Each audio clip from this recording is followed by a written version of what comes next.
And maybe you've read Herschel's letter that ended up in the Washington Post. The reality of archaeology and politics hit me head on in this, because I have done this with student groups a number of times with no incident. The South and the North have an open border now. You can travel back and forth. So very innocently, I planned our tour to fly in from Antalya, spend a day in the North, go down, spend a day in the South, and then come back to Turkey. Well, anyway, word of this tour got to various Greek Cypriot archaeologists, and they very much objected to the fact that we were flying into an illegal airport, making an illegal crossing.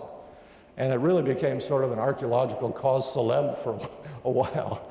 And I was kind of in the middle of it. I'm the one that put the itinerary together, was leading the group, and we were at the beginning of our Goulet trip on the boat, and this stuff was starting to come down, and what are we going to do? And Herschel was involved with meetings with embassy officials on both sides, trying to sort out the legalities of all of this. And really, we didn't have the time or the money to divert to actually come through the airport in the South. And we kept getting more and more reports about things.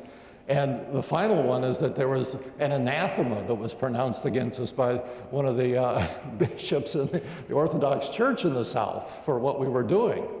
And by the time our boss group got to northern Cyprus, it was just sort of interesting. So I devised a strategy, twofold, in order to deal with this. We were told we were going to have protests greeting us here at Paphos when we came down there because they were so objecting to it. And my whole premise, and I was in southern Cyprus with another student group this year, is that we come there because most Americans have no clue about the political situation in Cyprus. It's the only country still divided, and Nicosia is the only divided capital city still in the world today. And Americans simply, it's gone off our radar with other concerns in the Middle East. But the Cypriots, Greek and Turks think their destiny is in the hand of the Americans and the Brits. And I tell them, trust me, Americans are not thinking about the Cyprus situation. You know, you got to decide this yourselves.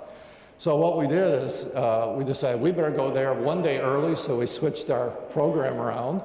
And then we put a sign on the front of the bus, took our bus tour sign off and put Australian group, so they wouldn't even know we're Americans. So we came in through another border crossing, went down, had a very peaceful visit to Paphos here, around here, and came back out.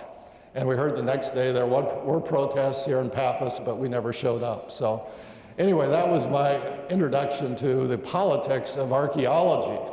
And after that experience, Herschel said, unless we come in from Greece, we're never taking another boss tour into Cyprus trying to do that. And he was in the middle of it, but he really stuck to his guns and said, you know, this is fully legal, I've investigated it, and we're not doing anything wrong. It's totally permitted under the law, but the hassle is just not worth it for him, and I understand.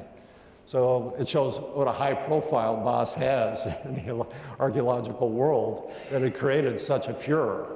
So when I came in with my little university group, nobody said a word, but we try and do it with a boss group, trouble again. So anyway,